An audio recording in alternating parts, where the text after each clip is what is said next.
Hello everyone guys, कैसे हैं आप लोग। उम्मीद करता हूं सब बढ़िया होंगे। सो गाइस, इन्वेस्टर प्राइड के एक ब्रांड न्यू वीडियो में आप लोगों का फिर से स्वागत है। इन गाइस, आज के इस वीडियो में हम लोग बात करने वाले हैं best performing small cap fund जो कि साल 2023 में काफी बेहतरीन तरीके से परफॉर्म किया हुआ है। इन गाइस, ऐसा उम्मीद है कि आगे चल के भी ये फंड्स काफी बेहतरीन तरीके से परफॉर्म करके आपको दे सकता है। तो गाइस, इसके लिए मैंने क्या किया है कि मैंने 34 स्मॉल कैप कैटेगरी का फंड को इंक्लूड किया हुआ है आज के इस वीडियो में, और उन 34 फंड में से मैंने चूज करा हुआ है 3 बेस्ट फंड जो कि आपके लिए काफी शानदार हो सकता है आने वाले समय में। और गाइस, आपको ये भी बता दूं कि सिलेक्ट करने के लिए हम लोगों ने 6 डिफरेंट क्राइटेरिया यूज करा हुआ है। तो ऑन द बेसिस ऑफ दो 6 क्राइटेरिया देखते हैं कि वो 3 फंड कौन सा निकल के आता है जो कि आने वाले समय में आपके लिए काफी बेहतरीन तरीके से परफॉर्म करके दे सकता है। और गाइस, एक फंड तो ऐसा है जिसने पिछले 3 सालों में आपको 65% का रिटर्न दिया हुआ है जो कि अपने आप में काफी बेमिसाल रिटर्न माना जाता है। और गाइस, अगर आप बहुत सारे स्टॉक से भी कंपैरिजन करेंगे उस फंड को, तो उस फंड का जो रिटर्न है पिछले 3 सालों में उससे भी बेटर निकल के आता है यहाँ पे। तो गाइस, ये तीनों फंड काफी शानदार होने वाला है। लेकिन गाइस, इससे भी बड़ी बात यहाँ पे ये है कि हम लोगों ने 34 फंड को इंक्लूड किया हुआ है स्मॉल कैप कैटेगरी का।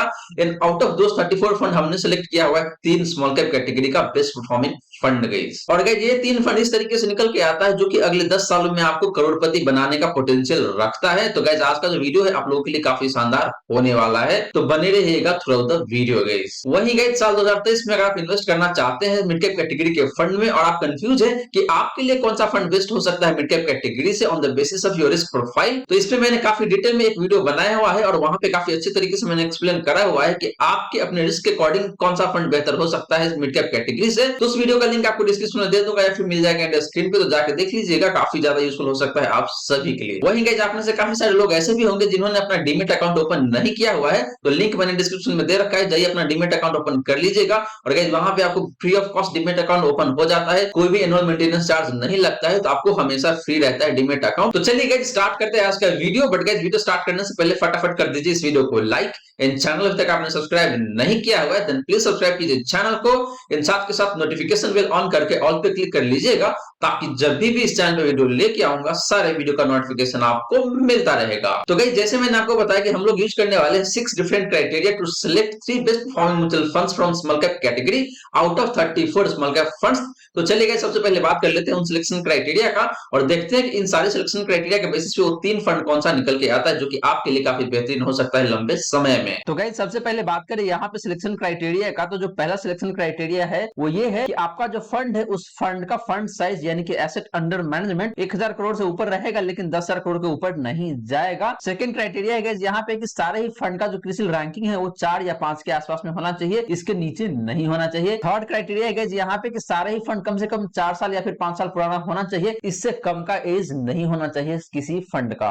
बात करें गाइस फोर्थ क्राइटेरिया का, तो यहाँ पे जितने भी फंड है सारे ही फंड का रिटर्न पिछले 3 सालों में 40% के ऊपर होना चाहिए। बात करें गाइस फिफ्थ क्राइटेरिया का, तो यहाँ पे सारे ही फंड का जो अल्फा है वो 5% के ऊपर होना चाहिए। एंड बात करें गाइस यहाँ पे लास्ट क्राइटेरिया का, तो वो निकल के आता है कि सारे ही फंड का एक्सपेंस रेशियो 1% से कम होना चाहिए गाइस। तो गाइस, ये 6 क्राइटेरिया है, इसको यूज करके हम लोग सिलेक्ट करने वाले हैं आज का स्मॉल कैप कैटेगरी का फंड और देखते हैं कि वो सारे फंड कौन सा है जो कि निकल के यहाँ पे आता है। गाइस, आपको बता दूं कि हम लोगों ने यहाँ पे 34 फंड को सिलेक्ट किया हुआ है, देखते हैं कि कितने फंड निकल के आता है इन सारे ही 6 क्राइटेरिया के बेसिस पे। तो गाइस, मैंने यहाँ पे हाइड करके रखा हुआ है, तो इसको मैं अनहाइड कर देता हूँ। जैसे मैंने क्लिक किया यहाँ पे अनहाइड हो गया। तो गाइस, आप यहाँ पे देख पाएंगे कि टोटल 34 फंड्स मैंने यहाँ पे कवर करा हुआ है और इन 34 में से देखते हैं कि कौन सा फंड निकल के आता है जो कि आपके लिए बेहतरीन हो सकता है लंबे समय के लिए, एसआईपी के केस में और लमसम के केस में भी। तो गाइस, अपना जो फर्स्ट क्राइटेरिया है यहाँ पे वो ये है कि फंड का फंड साइज 1000 करोड़ के ऊपर होना चाहिए और 10,000 करोड़ के ऊपर नहीं जाना चाहिए। तो यहाँ पे हम लोग एसेट अंडर मैनेजमेंट वाले कॉलम में फिल्टर लगाएंगे और गाइस, फिल्टर लगाने के लिए यहाँ पे मैं नंबर फिल्टर पे जाऊंगा और यहाँ पे जैसे ग्रेटर देन या फिर कह लीजिए ग्रेटर देन पे हम लोग क्लिक करने वाले हैं। तो यहाँ पे ग्रेटर देन में हम लोग 1000 को ऐड करने वाले हैं यहाँ पे, और गाइस फिर हम लोग यहाँ पे सिलेक्ट करने वाले हैं लेस देन और इक्वल टू। तो देखते हैं कि कहाँ पे आता है वो। तो ये रहा आपका यहाँ पे लेस देन और इक्वल टू, तो इसमें मैं यहाँ पे 10,000 डालने वाला हूँ गाइस। और गाइस, यहाँ पे मैंने ऑलरेडी 10,000 डाला हुआ है, तो इसको मैं कर देता हूँ 1000, क्योंकि 1000 से लेके 10,000 करोड़ के बीच में होना चाहिए, 10,000 करोड़ के ऊपर नहीं होना चाहिए। तो अब मैं क्लिक करूंगा ओके पे।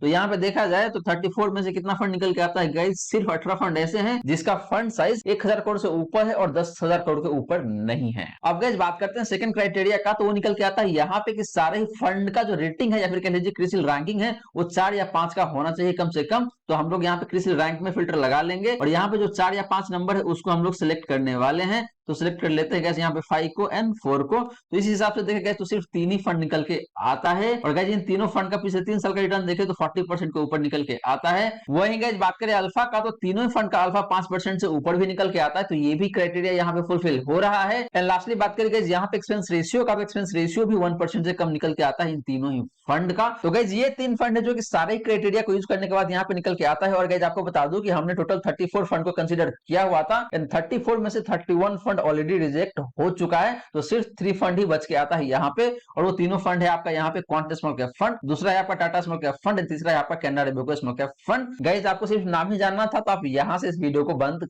कर सकते हैं। लेकिन अगर आप जानना चाहते हैं डिटेल में कि ये तीनों फंड कैसा है और आगे चल के किस तरीके से परफॉर्म कर सकता है, तो वीडियो को आगे देखते रहिए। और गाइस आपने वीडियो को अभी तक लाइक नहीं किया हुआ है देन प्लीज वीडियो को लाइक करें एंड चैनल भी सब्सक्राइब कर लीजिएगा ताकि इस तरीके का वीडियो आपको हमेशा मिलता रहेगा। अब चलिए गाइस बात कर लेते हैं इन तीनों ही फंड का लमसम रिटर्न का। तो गाइस बात करें इन तीनों ही फंड का लमसम रिटर्न का, तो पहले बात करते हैं लास्ट 1 ईयर का। तो लास्ट 1 ईयर में देखें तो क्वांट स्मॉल कैप फंड ने आपको 7% का रिटर्न दिया हुआ है, टाटा स्मॉल कैप फंड ने आपको 14% का रिटर्न दिया हुआ है and Canara Robeco small cap fund ने आपको ऑलमोस्ट 0% का रिटर्न दिया हुआ है। मतलब निगेटिव से तो बेटर ही है गाइस, लेकिन बहुत अच्छा परफॉर्मेंस नहीं है Canara Robeco small cap fund का लास्ट 1 ईयर में। वही बात करें गाइस कैटेगरी एवरेज का, तो इसका जो रिटर्न निकल के आता है पिछले 1 साल का, वो निकल के आता है यहाँ पे आपका 5.24% का। तो गाइस लास्ट 1 ईयर में देखें तो टाटा स्मॉल कैप फंड ने काफी शानदार तरीके से परफॉर्म किया हुआ है। वहीं बात करें क्वांट स्मॉल कैप फंड का, तो इसने भी आपको काफी रीजनेबल रिटर्न दिया हुआ है। लेकिन गाइस बात करें Canara Robeco small cap fund का, तो इसने अपने कैटेगरी एवरेज को काफी अच्छे खासे मार्जिन से अंडर परफॉर्म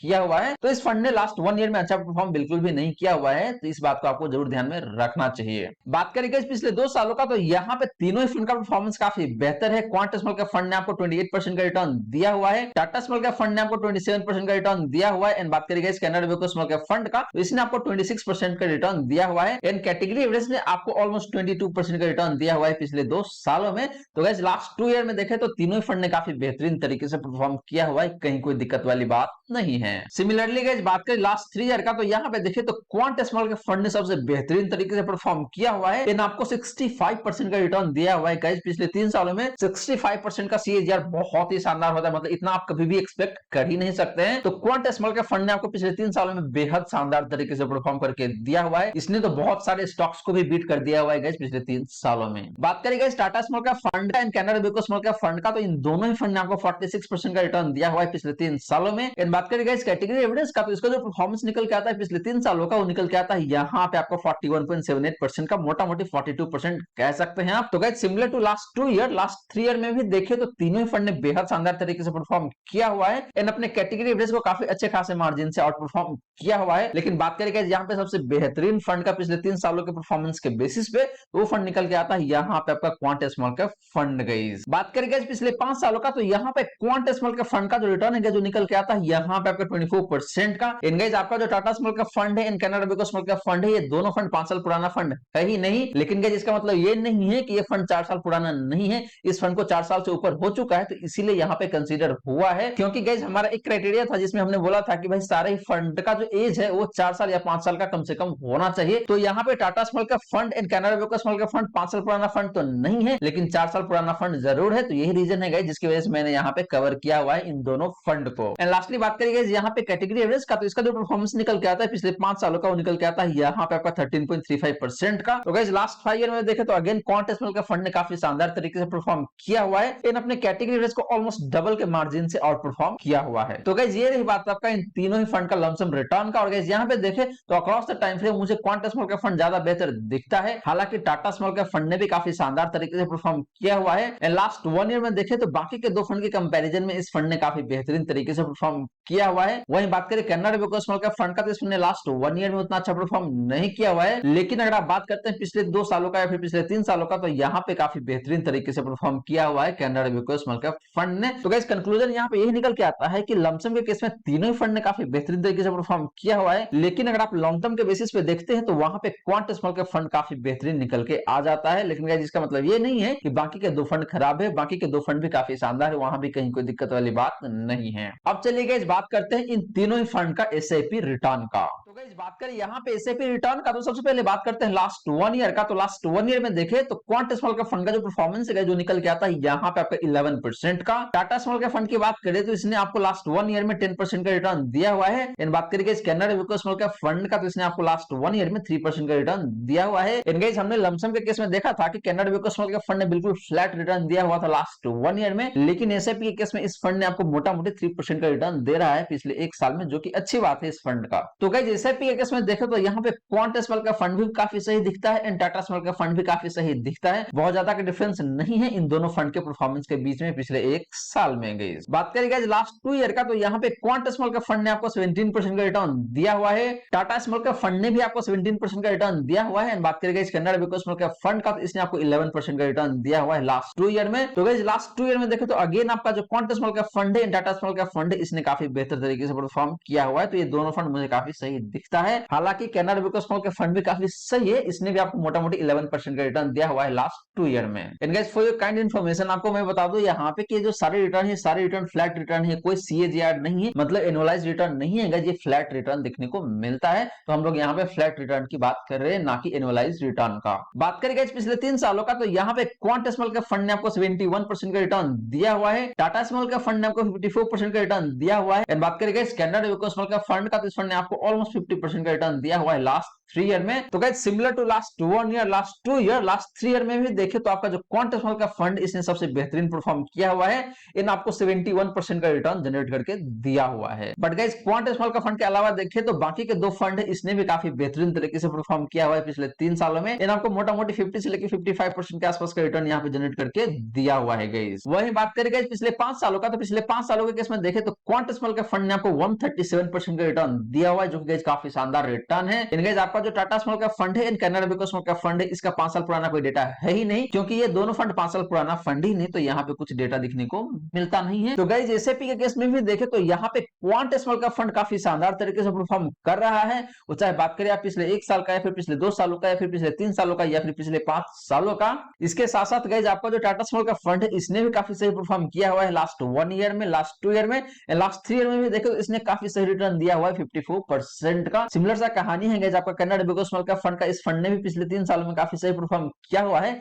हालांकि लास्ट 1 ईयर में, लास्ट 2 ईयर में इस फंड ने अंडर परफॉर्म जरूर किया हुआ है बाकी के 2 फंड को गाइस। अब चलिए गाइस बात कर लेते हैं इन तीनों फंड का डिफरेंट रिस्क रेशियोज का, और देखते हैं कि वहां पे आपके लिए कौन सा फंड हाई रिस्की फंड निकल के आता है और कौन सा फंड मॉडरेट रिस्की निकल के आता है। तो गाइस बात करें यहाँ पे डिफरेंट रिस्क रेशियोज का, तो पहले बात करते हैं स्टैंडर्ड डिवीजन का। तो यहाँ पे जो क्वांट स्मॉल का फंड है, इस फंड का स्टैंडर्ड डिवीजन निकल के आता है, जो निकल के आता है यहाँ पे 21.78% का। बात करें गाइस टाटा स्मॉल का फंड का, तो इस फंड का स्टैंडर्ड डिवीजन है, निकल के आता है यहाँ पे आपका 16.23% का। कैनरा विको स्मॉल का फंड की बात करें तो इस फंड का स्टैंडर्ड डिवीजन है, निकल के आता है यहाँ पे आपका 17.19% का। बात करें गाइस कैटेगरी एवरेज का, तो इसका स्टैंडर्ड डिवीजन निकल के आता है, निकल के आता है यहाँ पे आपका 16.52% का। तो गाइस स्टैंडर्ड डिवीजन के मामले में देखें तो टाटा स्मॉल का फंड सबसे बेहतरीन यहाँ पे दिखता है, क्योंकि इस फंड का स्टैंडर्ड डिवीजन सबसे कम है। और गाइस आपको बता दूं कि जिस फंड का स्टैंडर्ड डिवीजन जितना कम होता है उतना ही अच्छा माना जाता है। इससे ये पता चलता है कि उस पर्टिकुलर फंड का जो रिटर्न है वो कम वोलेटाइल रहता है। और यहाँ पे आपका जो क्वांट स्मॉल का फंड है, इस फंड का स्टैंडर्ड डिवीजन सबसे ज्यादा है। इसका मतलब ये है गाइस कि क्वांट स्मॉल का फंड का जो रिटर्न है वो ज्यादा वोलेटाइल रहता है। तो इसीलिए गाइस यहाँ पे देखिए तो स्टैंडर्ड डिवीजन के मामले में आपका जो टाटा स्मॉल का फंड है ये काफी बेहतरीन मुझे दिख रहा है, इसमें कहीं कोई दो राय नहीं है गाइस। बात करके इस बीटा का, तो क्वांट स्मॉल का फंड का जो बीटा है वो निकल के आता है यहाँ पे आपका 0.98 का, ऑलमोस्ट 1 का दिख रहा है। ये टाटा स्मॉल का फंड का जो बीटा है जो निकल के आता है यहाँ पे आपका 0.76 का।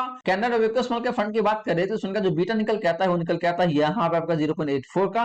बात करके इस कैटेगरी एवरेज का, तो इसका जो बीटा निकल के आता है वो निकल के आता है यहाँ पे आपका 0.8 का। तो गाइस बीटा के मामले में भी देखे तो यहाँ पे टाटा स्मॉल का फंड का बीटा सबसे कम है, जो कि यही दिखाता है कि इस फंड का रिटर्न कम वोलेटाइल रहता है गाइस। कहने का मतलब ये है गाइस कि जिस फंड का बीटा जितना कम होता है उतना ही अच्छा माना जाता है, और यहाँ पे टाटा स्मॉल का फंड का बीटा सबसे कम है, तो ये फंड ज्यादा बेहतर दिख रहा है। तो गाइस ये तो बात रही तीनों ही फंड का स्टैंडर्ड डिवीजन का एंड बीटा का। और गाइस यहाँ पे देखे तो आपका जो टाटा स्मॉल का फंड है ये ज्यादा बेहतर दिखता है। और गाइस ये दोनों रिस्क रेशियोज देखे तो कहीं ना कहीं वोलेटिलिटी से रिलेट करता है। वहीं गाइस बात करें बाकी के 3 रिस्क रेशियोज का, तो ये तीनों रिस्क रेशियोज ऐसा है जो कि परफॉर्मेंस के ऊपर डिपेंड करता है, यानी कि जो रिटर्न है उसके ऊपर डिपेंड करता है गाइस। तो पहले बात करते हैं गाइस यहाँ पे साफ रेशियो का। तो यहाँ पे देखे तो क्वांट स्मॉल का फंड का जो साफ रेशियो है वो निकल के आता है यहाँ पे आपका 2.14 का। Tata Tata small cap fund का जो साफ रेशियो है जो निकल के आता है यहाँ पे ऑलमोस्ट 2 का। वहीं बात करेंगे स्टैंडर्ड वेको स्मॉल कैप फंड का, तो इसका भी साफ रेशियो देखे तो मोटा मोटी 2 के आसपास में ही निकल के आता है।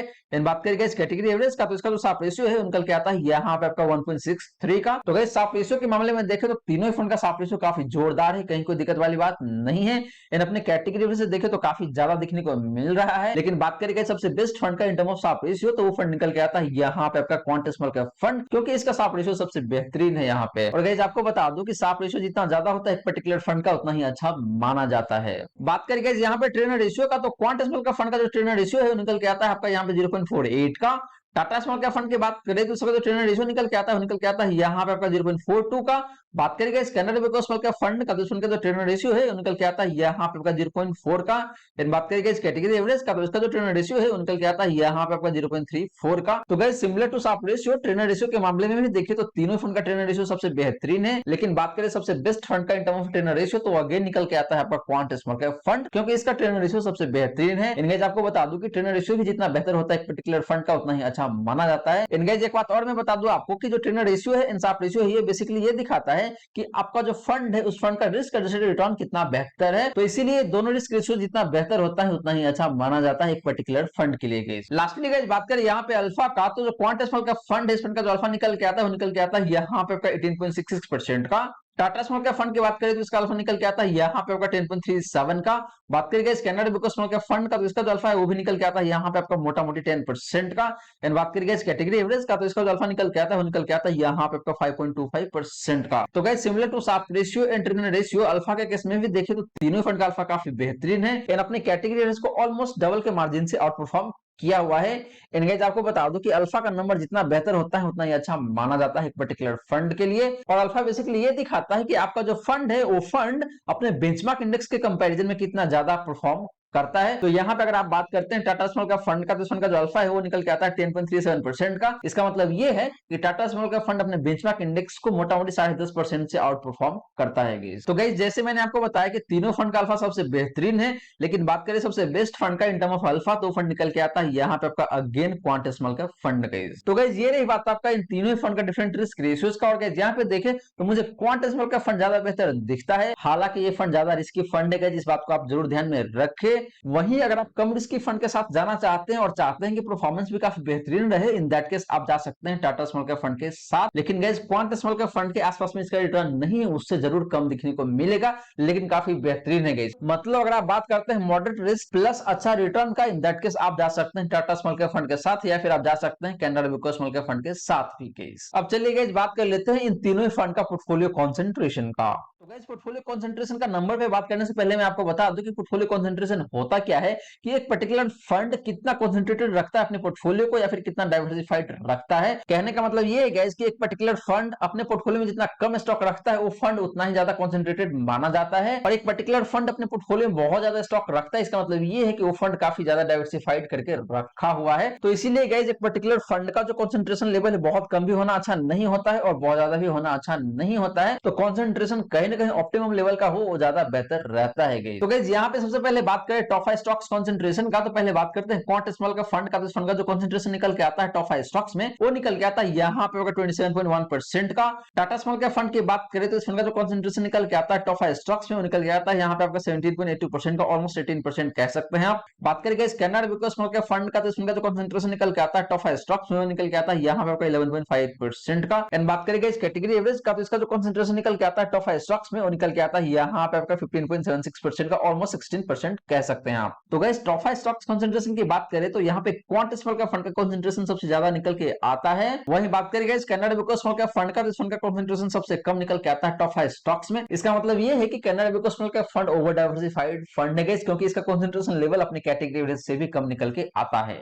बात करें गाइस टॉप 10 स्टॉक्स कॉन्सेंट्रेशन का, तो यहाँ पे जो क्वांट स्मॉल का फंड है इस फंड का जो कॉन्सेंट्रेशन निकल के आता है टॉप 10 स्टॉक्स में, वो निकल के आता है यहाँ पे आपका 44.31% का। टाटा स्मॉल कैप फंड की बात करें तो इस फंड का जो कॉन्सेंट्रेशन निकल के आता है टॉप 10 स्टॉक्स में, वो निकल के आता है यहाँ पे आपका 32.77% का। बात करेंगे इस Canara Robeco small cap fund का, तो इस फंड का जो कॉन्सेंट्रेशन निकल के आता है टॉप 10 स्टॉक्स में, वो निकल के आता है यहाँ पे आपका 20.66% का। एंड बात करेंगे इस कैटेगरी एवरेज का, तो इसका जो कॉन्सेंट्रेशन निकल के आता है टॉप 10 स्टॉक्स में, वो निकल के आता है यहाँ पे आपका 27.16% का। तो गाइस टॉप 10 स्टॉक कॉन्सेंट्रेशन के मामले में भी देखें तो क्वांट स्मॉल कैप फंड का कॉन्सेंट्रेशन सबसे ज्यादा निकल के आता है 44.31% का। वहीं बात करें guys Canara Robeco small cap fund का, इस फंड का जो कॉन्सेंट्रेशन है टॉप 10 स्टॉक्स में, वो सबसे कम निकल के आता है यहाँ पे आपका 20.66% का। बट गाइस बात करते हैं आप टाटा स्मॉल कैप फंड का, तो इस फंड का जो कॉन्सेंट्रेशन है टॉप 10 स्टॉक्स में, वो कहीं ना कहीं देखे तो अपने कैटेगरी एवरेज के आसपास में दिखने को मिलता है, जो कि काफी अच्छी बात है। इन गाइस हमने टॉप 5 स्टॉक कॉन्सेंट्रेशन के मामले में भी हमने देखा था कि जो टाटा स्मॉल कैप फंड है उसका कॉन्सेंट्रेशन मोटा मोटी कैटेगरी एवरेज के आसपास में दिखने को मिला था। तो टाटा स्मॉल कैप फंड काफी अच्छा बैलेंस मेंटेन करके चल रहा है। लास्टली गाइस बात करें यहाँ पे टॉप 3 सेक्टर कॉन्सेंट्रेशन का, तो जो क्वांट स्मॉल कैप फंड है इस फंड का जो कॉन्सेंट्रेशन निकल के आता है टॉप 3 सेक्टर में, वो निकल के आता है यहाँ पे आपका 25.56% का। बात करेंगे टाटा स्मॉल कैप फंड का, तो इस फंड का जो कॉन्सेंट्रेशन निकल के आता है टॉप 3 सेक्टर में, वो निकल के आता है यहाँ पे आपका 16.27% का। Canara Robeco small cap fund की बात करें तो इस फंड का जो कॉन्सेंट्रेशन निकल के आता है टॉप 3 सेक्टर में, वो निकल के आता है यहाँ पे आपका 14.18% का।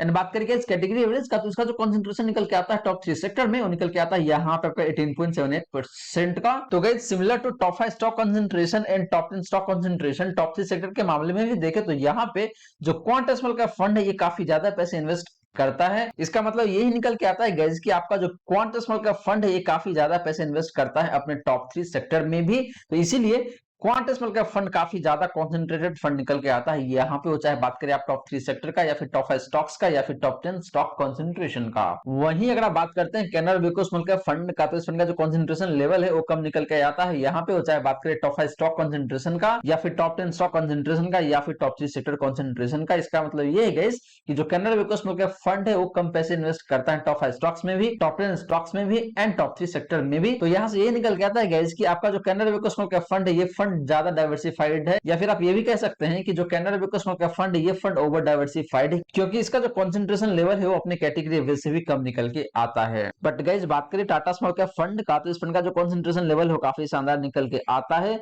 या फिर आप ये भी कह सकते हैं कि काफी बैलेंस दिखता है यहाँ पे टाटा स्मॉल कैप फंड का कॉन्सेंट्रेशन लेवल। तो इससे यही पता चलता है कि आपका जो टाटा स्मॉल कैप फंड है इस फंड का कॉन्सेंट्रेशन या फिर कह लीजिए डाइवर्सिफिकेशन काफी ऑप्टिमम लेवल पे निकल के आता है। तो ये फंड मुझे काफी शानदार दिखता है in case of portfolio concentration guys. तो गाइस ये रही सारी बातें जो हमने की आज के इस वीडियो में, और गाइस यहाँ पे मैंने आपको 3 फंड चूज करके दिया हुआ है स्मॉल कैप कैटेगरी से। पहला फंड है आपका क्वांट स्मॉल कैप फंड, दूसरा फंड है आपका Tata small cap fund and तीसरा फंड है आपका यहाँ पे Canara Robeco small cap fund. तो गाइस ये 3 फंड है और गाइस ये तीनों ही फंड परफॉर्मेंस के मामले में काफी शानदार है। अगर आप एक हाई रिस्क की इन्वेस्टर है, आप ज्यादा रिस्क लेना जानते हैं, इन दैट केस आप डेफिनेटली जा सकते हैं क्वांट स्मॉल कैप फंड के साथ। वहीं अगर आपका रिस्क प्रोफाइल काफी मॉडरेट है एंड आपका रिटर्न एक्सपेक्टेशन काफी अच्छा खासा है, इन दैट केस आप जा सकते हैं टाटा स्मॉल कैप फंड के साथ, क्योंकि इस फंड का रिटर्न भी काफी शानदार है गाइस एंड रिस्क रेशियोज भी देखें तो काफी बैलेंस है। तो इसीलिए ये फंड मुझे कम रिस्की लगता है, लेकिन साथ के साथ गाइस इसका रिटर्न काफी बेहतरीन है, तो आप इस फंड के साथ बिल्कुल जा सकते हैं। एंड लास्टली बात करें guys Canara Robeco small cap fund का, तो ये फंड भी काफी सही है। हालांकि लास्ट 1 ईयर में इस फंड ने उतना अच्छा परफॉर्म नहीं किया हुआ है, तो इस बात को आप जरूर ध्यान में रख सकते हैं। लेकिन गाइस परफॉर्मेंस के मामले में पिछले 2 सालों में या पिछले 3 सालों में Canara Robeco small cap fund ने भी काफी अच्छा रिटर्न आपको दिया हुआ है। तो गाइस आशा करता हूं जितनी भी बातें मैंने बताने की कोशिश किया है सारी बातें आपको समझ में आ गया होगा। मन में अगर कोई डाउट है, कोई क्वेश्चन है, तो फटाफट कमेंट सेक्शन में पूछ लीजिए, आपके क्वेश्चन का रिप्लाई मैं कर दूंगा। वहीं गाइस अगर आप चाहते हैं कि मैं आपका म्यूचुअल फंड पोर्टफोलियो को रिव्यू करूं, तो आप अपना mutual fund portfolio comment section में मेंशन कर सकते हैं। एंड गाइस वीडियो अच्छी लगी हो तो वीडियो को लाइक जरूर करें, इन वीडियो को शेयर कर दें अपने फ्रेंड फैमिली सर्कल में, ताकि बाकी लोगों को भी इस वीडियो का फायदा हो सके। इन गाइस आपने चैनल को अभी तक सब्सक्राइब नहीं किया हुआ है, देन प्लीज सब्सक्राइब कीजिए चैनल को, इन साथ के साथ नोटिफिकेशन बेल ऑन करके ऑल पे क्लिक कर लीजिएगा, ताकि जब भी इस चैनल पे वीडियो लेके आऊंगा सारे वीडियो का नोटिफिकेशन आपको मिलता रहेगा। So guys thank you so much for watching this video. मिलते हैं अगले वीडियो में। जय हिंद, जय भारत।